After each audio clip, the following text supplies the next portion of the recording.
నమస్తే వంశీకృష్ణ గారు. నమస్కారం. జూలై 16న క్లాస్ ఉండబోతుంది. మెమరీ పవర్ అండ్ దాంతోపాటు స్పీడ్ రీడింగ్ అని మనం చెప్తూనే ఉన్నాము.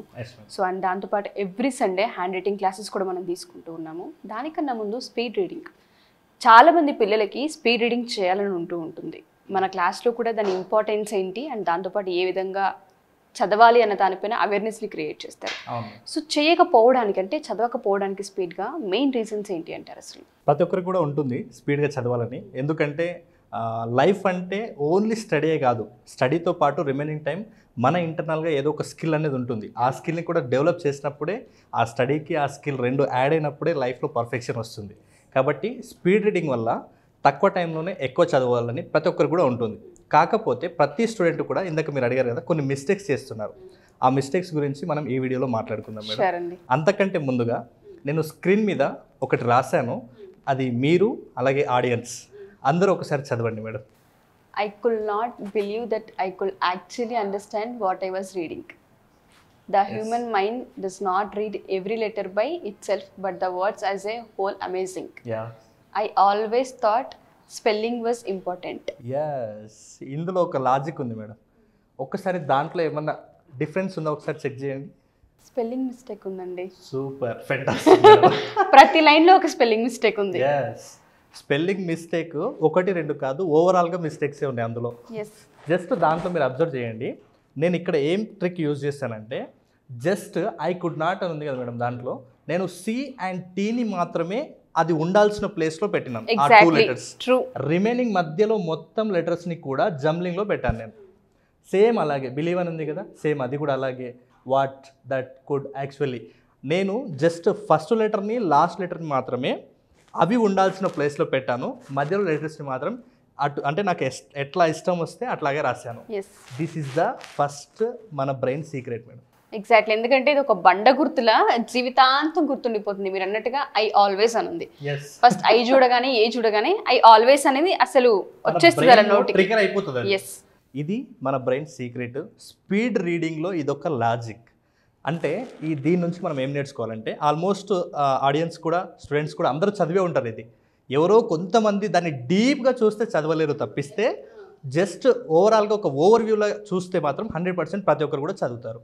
దీంట్లో మేడం నేను ఇందాక నేను చెప్పాను కదా, సీక్రెట్ ఏంటంటే, ఫస్ట్ చాలామంది మన కళ్ళు చదవడానికి హెల్ప్ అవుతాయి అని అనుకుంటారు. కానీ చదివేది కళ్ళు కాదు, బ్రెయిన్ చదువుతుంది. కెమెరాకు లెన్స్ ఎలా ఉంటాయో మన కళ్ళు మనం చదవడానికి అలా హెల్ప్ అవుతాయి, కానీ చదివేది మాత్రం బ్రెయిన్. సో ఫస్ట్ మన బ్రెయిన్ ఎలా చదువుతుందంటే, ఫస్ట్ లెటర్ని లాస్ట్ లెటర్ని మాత్రమే ఫోకస్ చేస్తుంది. అంటే ఈ స్క్రీన్లో ఇప్పుడు మీరు చదివిన దాన్ని బట్టి మీకు ఏమర్థం కావాలంటే, మన బ్రెయిన్ అనేది ఫస్ట్ లెటర్ను లాస్ట్ లెటర్ మాత్రమే ఫోకస్ చేస్తుంది, మధ్యలో లెటర్ని ఫోకస్ చేయదు. యాక్చువల్గా అది స్పీడ్లో చదువుకుంటూ వెళ్ళిపోతుంది. మనమే ప్రతి లెటర్ టు లెటర్ చదవడం వల్ల టైం వేస్ట్ చేస్తున్నాము. ఇదొక మిస్టేక్ మేడం. స్పీడ్ రీడింగ్ చేయకపోవడానికి అదొక మిస్టేక్. ప్రతి ఒక్కరు డీప్గా ఇక్కడేముంది ఇక్కడేముంది అనేది చూస్తుంటారు. ఇలా చూడడం వల్ల టైం వేస్ట్ అవుతుంది. కానీ దీని నుంచి మీకు ఆల్మోస్ట్ అర్థమై ఉంటుంది. అంటే మన బ్రెయిన్ ప్రతి లెటర్ మీద ప్రతి వర్డ్ మీద ఫోకస్ చేస్తలేదు, జస్ట్ ఫస్ట్ లాస్ట్ లెటర్ మీదనే ఫోకస్ చేస్తుంది. అందుకనే మీరు అంత ఈజీగా చదవగలిగారు. నెక్స్ట్ ఇంకొకటి చూద్దాం మేడం, ఇలాంటిదే. Now try read this. ఇది చదవండి మేడం, అందరూ ఆడియన్స్ కూడా చదవండి. This message serve to prove how our mind can do amazing things. Yes. Correct anandi. Correct. Impressive things. Super. Only creative people can read this. Super. Usha ma'am, Suman TV, great anchor. Super. ఇది మాత్రం చాలా అర్థమైంది. ఒక్క నిమిషం madam, ఇక్కడ చూడండి clear గా last line ఉంది కదా, ఉషా మేడం సుమన్ టీవీ అనేది. ఒక్కసారి మీ స్పెల్లింగ్ చూడండి. యు ఎస్ దగ్గర 5 పెట్టారండి, ఏ దగ్గర 4 పెట్టారు. అయినా మీరు ఈజీగా చదవగలిగారు. Not only last line, first line నుంచి కూడా నేను అదే మిస్టేక్స్ చేశాను అక్కడ. నెక్స్ట్ మీరు తెలుసుకోవాల్సిన సీక్రెట్ ఏంటంటే, మన బ్రెయిన్ స్పీడ్ రీడింగ్లో అంటే మనం స్పీడ్గా చదవాల్సిన ఆ ప్రాసెస్లో ప్రతి లెటర్ మీద డీప్గా ఫోకస్ చేస్తలేదు. రిలేటెడ్ అలాంటి వర్డ్స్ అలాంటి షేప్ ఉన్నా కూడా మన బ్రెయిన్ ఈజీగా అర్థం చేసుకుంటుంది. మీరే దాన్ని డీప్గా చూసి టైం వేస్ట్ చేస్తున్నారు. దీంట్లో చూడండి, దిస్ మెసేజ్ అంటే నేను ఎం రాసి 35544G3 అని రాశాను. అంటే అక్కడ ఎస్ అనేది 5 షేప్లో ఉంటుంది, కాబట్టి మీరు ఈజీగా చదవగలిగారు. ఇప్పుడు ఉషా మ్యామ్ అన్నప్పుడు U5, ఎస్ అనేది కూడా 5 షేప్లోనే ఉంది. 4 అనేది జస్ట్ చూడడానికి ఏ షేప్లో ఉంటుంది కాబట్టి మీరు ఆల్మోస్ట్ ఇదంతా కూడా ఈజీగా చదివేశారు. అంటే this is the second secret. అంటే మన బ్రెయిన్ ఏదైనా చదవాల్సి ఉన్నప్పుడు ఆ లెటర్ బై లెటర్ కాకుండా దానికి రిలేటెడ్గా ఉన్న వర్డ్స్ని కూడా మన బ్రెయిన్ ఈజీగా క్యాచ్ చేస్తుంది. మనమే అక్కడ ఆగి మన రీడింగ్ని తగ్గించుకుంటున్నాము. This is the main reason. ఈ 2 మిస్టేక్స్ చాలా మేజర్. సో ప్రతి ఒక్కరు కూడా చదివారని అనుకుంటున్నాను నేను. ఒకవేళ చదవకపోతే మళ్ళీ ఒకసారి వెనకకి వెళ్ళి ఒకసారి చదవండి. అండ్ వీలైతే కామెంట్ కూడా పెట్టండి, ఎందుకంటే హెల్ప్ అవుతూ ఉంటుంది చాలామంది పిల్లలకి. మీరు ఫస్ట్ చూసిన వర్డ్స్ కావచ్చు, తర్వాత నెంబర్స్ క్రియేట్ చేసిన వర్డ్స్ కావచ్చు, మీరు చదివి ఉంటే మీకు అది ఈజీ అనిపిస్తే మేము చదివాము అని కింద మీరు కామెంట్లో ఖచ్చితంగా కామెంట్ చేయండి. ఇప్పుడు చూద్దాం మేడం అసలు ఏమేమి మిస్టేక్స్ చేస్తున్నారు. ఇంతకు ముందువి ప్రతి ఒక్కరికి తెలియాలనే ఉద్దేశం మీద నేను చూపించాను. నెక్స్ట్ వాళ్ళు ఏం చేస్తున్నారు, ఏమేమి మిస్టేక్స్ చేయడం వల్ల వాళ్ళ యొక్క రీడింగ్ స్పీడ్ అనేది తగ్గిపోతుంది. ఈ మిస్టేక్స్ చేయకపోతే ఆటోమేటిక్గా మీ స్పీడ్ని పెంచుకోవచ్చు. Okay, that is the first వచ్చేసి ఇంతకుముందు నేను చూపించిందే వర్డ్ బై వర్డ్, అంటే లెటర్ బై లెటర్ అనేది చదవడం ఆపాలి. లెటర్ బై లెటర్ అంటే ప్రతి లెటర్ని కూడా డీప్గా చూడాలి. డీప్గా చూసి దాన్ని అది ఏముంది అనేది విషయం మీరు చూసినట్లయితే మీరు అక్కడ డిస్ట్రాక్ట్ అంటే స్పీడ్గా చదవలేరు. సో నెక్స్ట్ వచ్చేసి ఫాల్టీ ఐ మూమెంట్. అంటే చాలామందికి ఇప్పుడు మనం చెప్పాం కళ్ళు చదవడానికి హెల్ప్ అయ్యేది. మనం ఏం చేస్తామంటే ఇక్కడ చాలామందికి ఐ మూమెంట్ అనేది యాక్టివ్గా ఉండదు, డల్ ఉంటుంది. అయితే ఏమవుతుందంటే ఆ వైడర్ మూమెంట్ అనేది మన ఐస్ అనేది క్యాచ్ చేయలేదు చాలామంది చదివేటప్పుడు. స్పీడ్ రీడింగ్లో ఫస్ట్ ప్రతి ఒక్కరు తెలుసుకోవాల్సింది ఏంటంటే స్పీడ్గా చదవాలంటే ఫస్ట్ ఐస్కి ట్రైనింగ్ ఇవ్వాలి. ఈ ఇవ్వాల్సిన ట్రైనింగే మనం 10 days క్లాస్లో అంటే memory plus speed reading combined 2 కోర్సులు ప్రతి స్టూడెంట్కి అవసరం కాబట్టి మనం ఆ 2 కోర్సులు 10 days పాటు టీచ్ చేస్తున్నాం. అది July 16th రోజు స్టార్ట్ అవుతుంది.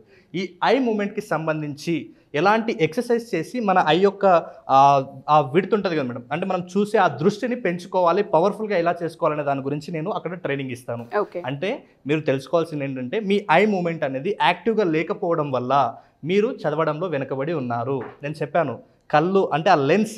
ఇప్పుడు ఫర్ ఎగ్జాంపుల్ చూడండి, ఒక కెమెరా ఉంది, మొబైల్ కెమెరా, దానికి లెన్స్ అనేది కరెక్ట్గా లేకపోతే తీసే కెమెరా నీట్గా వస్తుందా, వీడియో రాదు, అదే బ్లర్ అవుతుంది. సేమ్ అలాగే మన ఐ మూమెంట్ అనేది కరెక్ట్గా లేకపోవడం వల్ల మన బ్రెయిన్ అనేది చదవలేకపోతుంది. కాబట్టి ప్రతి ఒక్కరు కూడా ఈ ఐ మూమెంట్ అనేది చాలా చాలా ఇంపార్టెంట్ మేడం స్పీడ్ రీడింగ్లో. దాని గురించి మనం అక్కడ ట్రైనింగ్లో టీచ్ చేస్తాం ఈజీగా. నెక్స్ట్ వచ్చేసి attention and concentration. Speed reading చేయడం వల్ల కొంతమందికి అటెన్షన్ ఉండదు, అంటే స్పీడ్ రీడింగ్ చేయాలనే ధ్యాసలో వాళ్ళకు చేయాలని ఉంటుంది, కానీ ఇక్కడ అటెన్షన్ కాన్సన్ట్రేషన్ 2 కూడా పెట్టరు వాళ్ళు. అలాంటి సందర్భంలో వాళ్ళకు స్పీడ్ రీడింగ్ అనేది ఉండదు. ఈ స్పీడ్ రీడింగ్ నేర్చుకుంటే అటెన్షన్ కాన్సన్ట్రేషన్ 2 కూడా డెవలప్ అవుతాయి. ఫర్ ఎగ్జాంపుల్ మేడం, ఇప్పుడు హైదరాబాద్ నుంచి విజయవాడ హైవే మీద వెళ్తున్నాం ఒక కారు ఒక 100 km స్పీడ్లో దూసుకెళ్తుంది, 100-120 స్పీడ్లో. ఇప్పుడు స్పీడ్గా దూసుకెళ్తున్నప్పుడు పక్కన అంటే కార్ డ్రైవ్ చేస్తున్న హస్బెండ్కి పక్కన వైఫ్ చాక్లెటో లేకుంటే స్వీటో ఇచ్చి తినమంటే తినగలుగుతారా? మధ్యలో వెనక నుంచి వాటర్ బాటిల్ ఇచ్చి వాటర్ తాగమంటే తాగలుగుతారా? ఎందుకు తాగలేరు? ఆ ఫ్లో అనేది అలా ఉంటుంది, ఫుల్ కాన్సన్ట్రేషన్గా ఉంటారు. అదే కార్ డ్రైవింగ్ చేసేటప్పుడు ఒకవేళ నిదానంగా వెళ్తుంటే వాటర్ తాగొచ్చు, చాక్లెట్ ఇస్తే ఇంకా కవర్ కూడా తినొచ్చు, స్వీట్ ఇస్తే కూడా తినొచ్చు. అవునా?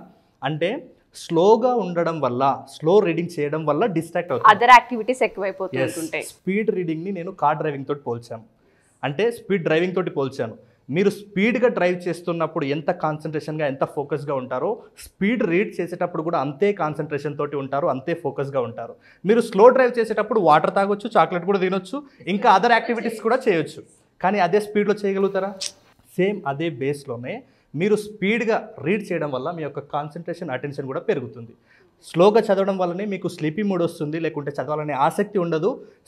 కాబట్టి ప్రతి ఒక్క స్టూడెంట్ కూడా ఇంప్రూవ్ చేసుకోవాలి. చాలామందికి అటెన్షన్ కాన్సన్ట్రేషన్ లేకపోవడం వల్లనే స్పీడ్ రీడ్ చేయలేకపోతున్నారు. కాబట్టి స్పీడ్ రీడింగ్ నేర్చుకుంటే ఆటోమేటిక్గా అటెన్షన్ కాన్సన్ట్రేషన్ 2 కూడా డెవలప్ అవుతున్నాయి. దీనికి సంబంధించి మనం ఓవరాల్గా డీప్గా చూస్తామన్నమాట క్లాస్లో. నెక్స్ట్ వచ్చేసి హ్యాబిచువల్ స్లో రీడింగ్. ఇదేంటంటే ప్రతి ఒక్కరు కూడా అలవాటుగా మారిపోతుంది. ఎందుకంటే చిన్నగా ఉన్నప్పుడు అంటే మనకు నిదానంగా ఆ పదాలు చదవడము లేకుంటే చదవడం వచ్చినప్పుడు నిదానంగా చదివి అర్థం చేసుకోవడంలో ఒక ఈజీగా అర్థం చేసుకోగలుగుతారు. అంటే ఇది అలవాటుగా మారకూడదు. కొంత టైం వరకు స్లో రీడింగ్ అనేది బెటర్, అంటే 5th 6th క్లాస్ వరకు స్లో రీడింగ్, తర్వాత ఆటోమేటిక్గా దాన్ని స్పీడ్ పెంచుకోవాలన్నమాట ప్రతి ఒక్కరు కూడా. కాబట్టి మీకు ఒకవేళ అలాంటి అలవాటు ఉంటే ఆ అలవాటును మానుకోవాలి. మైండ్లో సబ్కాన్షియస్గా ఎలా ఫీడ్ అయిందంటే నిదానంగా చదివితేనే అర్థమవుతుంది అనేది మైండ్లో ఫీడ్ అయింది. కాబట్టి ఆ అలవాటుని, ఆ బిలీఫ్ని బ్రేక్ చేయండి ఫస్ట్.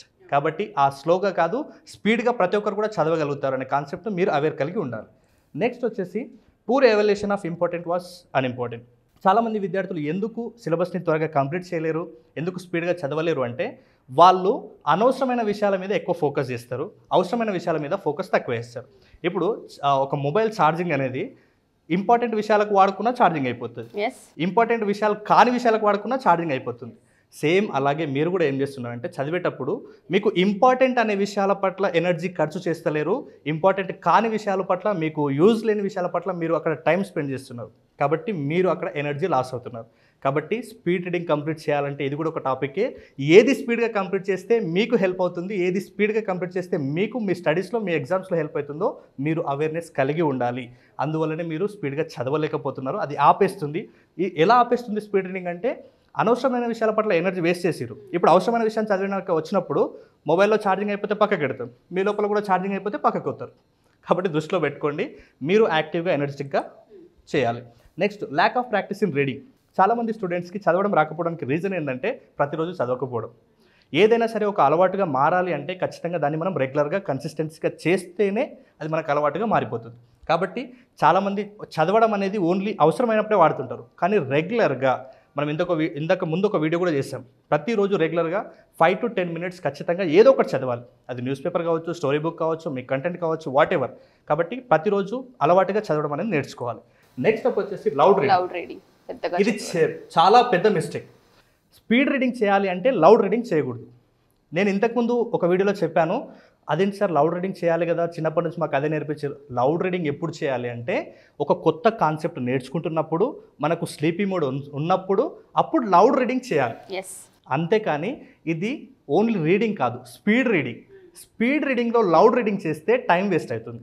లౌడ్ రీడింగ్ చేయడం వల్ల మన బ్రెయిన్ ఏమో స్పీడ్గా చదువుతుంది, ఈ లౌడ్ రీడింగ్ చేయడం వల్ల లిప్స్ టంగ్ కదలడం వల్ల ఆటోమేటిక్గా మన స్పీడ్ అనేది తగ్గిపోతుంది. కాబట్టి ఫస్ట్ ఆఫ్ ఆల్ దీనికి డిఫరెన్స్ తెలుసుకోవాలి. లౌడ్ రీడింగ్ చదవడం మంచిదే, కానీ స్పీడ్ రీడింగ్లో మంచిది కాదు. కాబట్టి చాలామంది స్పీడ్ రీడింగ్ చేయాలనుకున్నప్పుడు లౌడ్ రీడింగ్ చేస్తే అక్కడ మీ స్పీడ్ తగ్గిపోతుంది. కాబట్టి స్పీడ్ రీడింగ్ చేసేటప్పుడు లౌడ్ రీడింగ్ చేయకూడదు అనేది గుర్తుపెట్టుకోవాలి. నెక్స్ట్ వచ్చేసి బాడీ మూమెంట్. నేను ప్రతిసారి చెప్తుంటాను, చదివేటప్పుడు నిద్ర వస్తున్నా లేదనుకుంటే మనం చదివేది ఫుల్ ఫోకస్గా చదవాలనుకున్నా మన బాడీ మూమెంట్ అనేది చాలా ఇంపార్టెంట్. నేను మళ్ళీ కూడా చెప్తున్నాను, ఫిజియాలజీ బాగుంటేనే సైకాలజీ బాగుంటుంది. కాబట్టి మీ బాడీ మూమెంట్ అనేది కరెక్ట్గా ఉండకపోతే ఆటోమేటిక్గా మనం డల్గా ఉన్నా, లేజీగా ఉన్నా, నేను ప్రతిసారి చెప్తున్నాను, లెర్నింగ్ రిక్వైర్స్ ఎనర్జీ. ఏది నేర్చుకోవాలన్నా ఎనర్జీ ఉండాలి ఫస్ట్. కాబట్టి మీరు ఎనర్జెటిక్గా లేకుండా డల్లు కూర్చున్నా, స్లీపీ మోడ్లో కూర్చున్నా మీ యొక్క రీడింగ్ అనేది స్పీడ్గా చేయలేరు. కాబట్టి ప్రతి ఒక్కరూ స్పీడ్గా చదవాలంటే ఈ మిస్టేక్స్ చేయకుంటే ఆటోమేటిక్గా మీ రీడింగ్ స్పీడ్ అనేది ఆల్మోస్ట్ డబల్ అవుతుంది. నిజంగా ఇటువంటి టెక్నిక్స్ అన్ని మనం పిల్లల సిలబస్లో యాడ్ చేసే అవకాశం ఉంటుందా? అంటే ప్రతి సిలబస్కి కూడా వాళ్ళంతా వాళ్ళు ఓన్గా క్రియేట్ చేసుకునే కెపాసిటీని మనం నేర్పించే అవకాశం ఉంటుందా ఈ 10 రోజుల్లో? Yes madam. ఇందాక నేను ఒక చిన్న లాజిక్ పాయింట్ని బేస్ చేసుకొని నేను క్రియేటివ్గా దీన్ని తయారు చేశాను. ఒకటి నెంబరు, 2 అక్షరాలు, ఒకటి సీరియల్ నెంబర్, 2 అక్షరాలు, చిన్న స్టోరీ.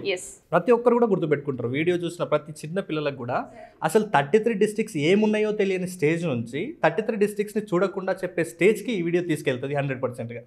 అయితే నేను ఒకటే విషయం చెప్తాను మేడం, ఈ విషయాన్ని నేను చూపిస్తే స్టూడెంట్స్ నేర్చుకోవడం కాదు, వాళ్ళే స్వయంగా తయారు చేసుకోవడం కోసం నేను 10 days ఈ స్టడీస్కి సంబంధించిన ఒక బ్లూ ప్రింట్ ఇస్తాను.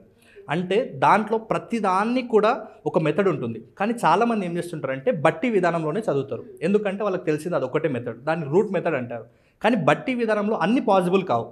బట్టి విధానంలో కొన్ని మాత్రమే పాసిబుల్ అవుతాయి. ఆ కొన్ని ఏంటి పాసిబుల్ అయితే అనేది మనం నెక్స్ట్ వీడియోలో చేద్దాం.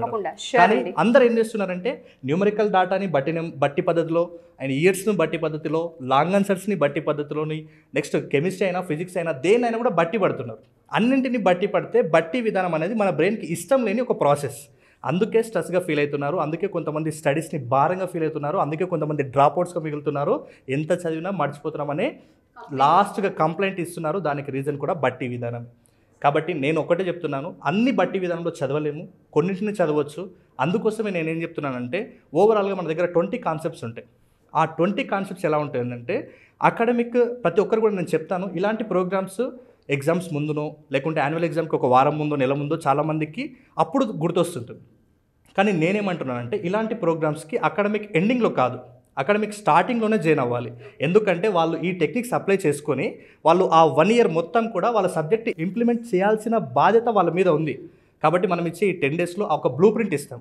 దేన్ని ఎలా గుర్తుపెట్టుకోవాలి, ఇయర్స్ ఎట్లా గుర్తుపెట్టుకోవాలి, లాంగ్ ఆన్సర్స్ ఎలా గుర్తుపెట్టుకోవాలి, షార్ట్ ఆన్సర్స్ ఎలా గుర్తుపెట్టుకోవాలి, జీకే అండ్ కరెంట్ అఫైర్స్ ఎలా గుర్తుపెట్టుకోవాలి, వొకాబులరీ ఎలా నేర్చుకోవాలి, స్పెల్లింగ్ మిస్టేక్స్ని ఎలా ఓవర్కమ్ చేయాలి, ఎగ్జామ్ ఫియర్ని ఎలా ఓవర్కమ్ చేయాలి, ఇవన్నీ కాన్సెప్ట్స్ దాదాపు ఒక 20 కాన్సెప్ట్ నేను అందిస్తాను. ఆ 20 కాన్సెప్ట్ నేను ఇచ్చే నోట్స్, నేను ఇచ్చే మెటీరియల్స్ మీ దగ్గర పెట్టుకుంటే అది మీకు ఎలా యూజ్ అవుతుందంటే కంప్లీట్ ఆ ఇయర్ మొత్తానికి మీకు అది ఒక బ్లూ ప్రింట్. అంటే ఏ దాన్ని ఎలా గుర్తుపెట్టుకోవాలంటే జస్ట్ మన నోట్స్ తీస్తే సరిపోతుంది. జూలై 16 మీ లైఫ్లో ఒక టర్నింగ్ పేజ్ అని చెప్పుకోవచ్చు మీరు. దయచేసి పేరెంట్స్ మా ఈ ఎపిసోడ్స్ చూసిన, పిల్లలు మా ఈ ఎపిసోడ్స్ చూసిన, కాలేజ్ ఇన్స్టిట్యూషన్స్ ఎవరైనా సరే మా ఈ ఎపిసోడ్స్ చూసిన ఒక్కసారి మెమరీ పవర్ టెక్నిక్స్ గురించి అండ్ దాంతోపాటు స్పీడ్ రీడింగ్ గురించి మీ కాలేజ్లో ఎప్పుడైతే సబ్జెక్ట్కి సంబంధించిన టైం తీసుకుంటూ ఉంటారో ఒక 1 అవర్ కావచ్చు, లేదంటే ఒక 2 అవర్స్ కావచ్చు, ఒక 1 వీక్కి సంబంధించిన టైంని కేటాయించగలిగితే వాళ్ళ లైఫ్ చేంజ్ చేసే అవకాశం కనిపిస్తూ ఉంటుంది. So parents, students and teachers ఎవరైనా సరే మా ఈ ఎపిసోడ్ చూస్తే ఫార్వర్డ్ చేయండి, కామెంట్ చేయండి. క్లాసెస్కి సంబంధించిన డీటెయిల్స్ కావాలనుకుంటే కింద స్క్రోల్ అవుతున్న కాంటాక్ట్ నెంబర్ని కాంటాక్ట్ చేస్తే వంశీకృష్ణ గారి టీం మీకు పూర్తి వివరాన్ని అందిస్తారు. థ్యాంక్ యూ వంశీ గారు, thank you so much. Thank you madam.